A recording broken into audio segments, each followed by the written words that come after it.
कालू नाम का एक भालू गांव के बाहर वाले जंगल में रहता था।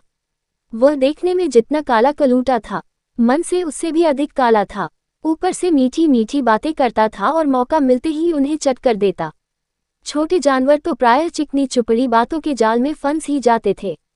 उसी जंगल में मोटू और छोटू नाम के दो खरगोश भी रहते थे।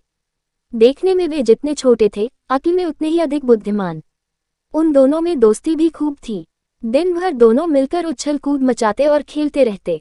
बातों ही बातों में कालू भालू का जिक्र आ गया। सच मोटू, इस कालू के बच्चे ने तो छोटे जानवरों का जीना हराम कर दिया है। वह रोज ही किसी न किसी को अपने जाल में फंसा ही लेता है। छोटू की बात सुनकर मोटू बोलने लगा, पर मेरी समझ में यह नहीं आता कि उसे जानते हुए भी हम उसकी बातों में क्यों आ जाते हैं। तुम्हारी बात तो ठीक है मोटू, पर अपने साथियों के बचाव के लिए हमें कुछ न कुछ तो करना ही चाहिए। लेकिन छोटू, हम कर भी क्या सकते हैं। हमें उस भालू को ऐसा सबक सिखाना चाहिए कि वह जीवन भर याद करे। छोटू की बात पर मोटू कुछ सोचते हुए बोला, तुम कहते हो तो जरूर कुछ न कुछ करेंगे। इसके बाद दोनों मित्र छलांगे लगाते हुए चले गए। एक पेड़ के नीचे बैठे वे सुस्ता रहे थे। तभी कालू भालू की आवाज उनके कानों में पड़ी। उस समय छोटू ने सोचा कि यदि वे भागने की कोशिश करें तो शायद कालू भालू उन्हें दबोच लें। इसलिए वह बातें बनाते हुए बोला, अरे कालू दादा, आप यहाँ घूम रहे हो? वहाँ गुफा में विचित्र जीव देखने नहीं गए? और नहीं तो क्या, आज जंगल के कोने वाली गुफा में जाने कहाँ से एक विचित्र जीव आ गया है। उसका शरीर सांप जैसा लगता है, मुंह शेर जैसा और पूंछ लंगूर जैसी। सभी जानवर उसी को देखने गए हैं। अच्छा, तो मुझे भी वहां अवश्य जाना चाहिए, कालू भालू बोला। कालू भालू वास्तव में ही उनकी बातों में आ गया था। वह उन्हें फांसने की बात भूलकर गुफा में आए विचित्र जानवर को देखने के लिए मुड़ने लगा। तभी छोटू ने आवाज लगाई, कालू दादा, तुम्हें याद है न कि उस विचित्र जानवर का मुंह शेर जैसा है?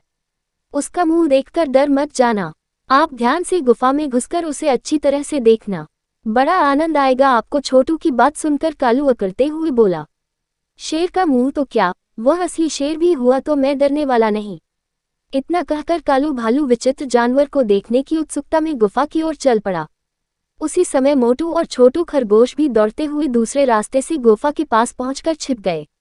थोड़ी देर बाद कालू भालू गुफा के पास आया और इधर उधर झांककर गुफा के अंदर जाने लगा।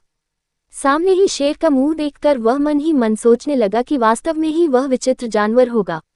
बिना किसी झिझक के वह अंदर जाने लगा।